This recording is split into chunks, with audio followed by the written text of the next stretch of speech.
Bonjour à tous, c'est Max pour 1, 2, 3 Turf. Je vais vous proposer mon pronostic quinté sur l'hippodrome de Saint-Cloud et également quelques tuyaux sur les courses du jour pour ce lundi 30 octobre 2023. Mais avant ça, on va revenir sur mes résultats de mes pronostics de ce samedi 28 octobre 2023 qui était sur l'hippodrome de Compiègne et l'arrivée du quinté. C'était le numéro 13, le 7, le 16, le 6 et le 10. Et malheureusement, il nous manquait le numéro 7 pour avoir quelque chose dans ce quinté.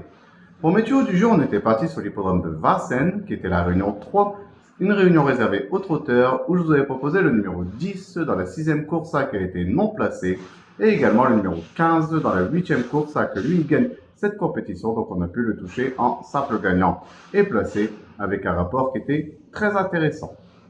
On va revenir sur mon pronostic quinté sur l'hippodrome de Saint-Cloud pour ce lundi 30 octobre 2023. C'est la réunion 1, course 3. Un départ prévu à 13h50 pour le prix de Saint-Père-du-Mont réservé aux galopeurs et aux galopeuses de 3 ans et plus sur les 2100 mètres de la piste. Une piste en herbe, une corde à gauche. Ils sont 16 partants pour cette première épreuve d'handicap de catégorie divisée. C'est une classe 2 et mes deux bases, ce sera le numéro 3 et le numéro 4. De les jouer en couplet gagnant placé et également en 2 sur 4 pour assurer ses arrières. Pour mes couplets gagnants placés en choix réduit de façon coupée, on va récupérer ma première base, donc le numéro 3, et je vais l'associer avec le numéro 6 et le numéro 8.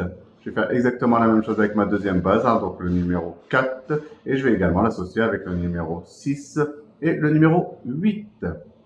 Pour mon tiercé en choix réduit, on va récupérer mes deux premières bases, donc le numéro 3 et le numéro 4, et je vais les associer avec le numéro 6, le 8, et je vais rajouter le numéro 5 qui viendra compléter ma formule pour ce tiercé.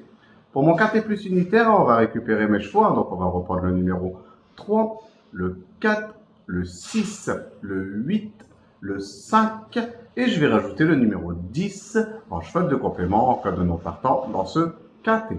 Pour mon multi en 7 chevaux, on va reprendre le numéro 3, le 4, le 6, le 8, le 5, le 10, et je vais rajouter le numéro 1 qui viendra compléter ma formule pour ce multi en 7 chevaux. Mon regret dans ce quintet, ça sera le numéro 9, donc de le jouer soit en combinaison un peu plus élargie pour ceux qui peuvent se le permettre, ou sinon de le garder en cheval de complément en cas de non partant supplémentaire dans ce quintet.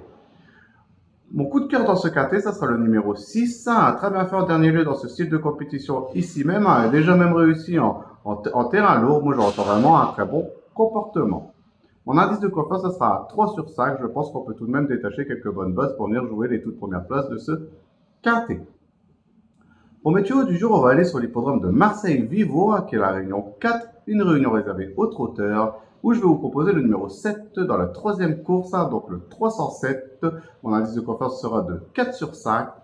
Et également le numéro 1 dans la 4e course, donc le 401. Et mon indice de confiance sera de 3 sur 5.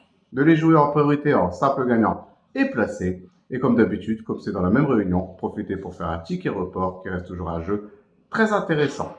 Je voudrais vous remercier pour tous les commentaires que vous laissez sur ma chaîne YouTube. N'hésitez pas, continuez, j'essaie de répondre au maximum à vos commentaires. Sinon, venez nombreux vous abonner à ma chaîne YouTube et je vous dis à demain pour mes nouveaux pronostics.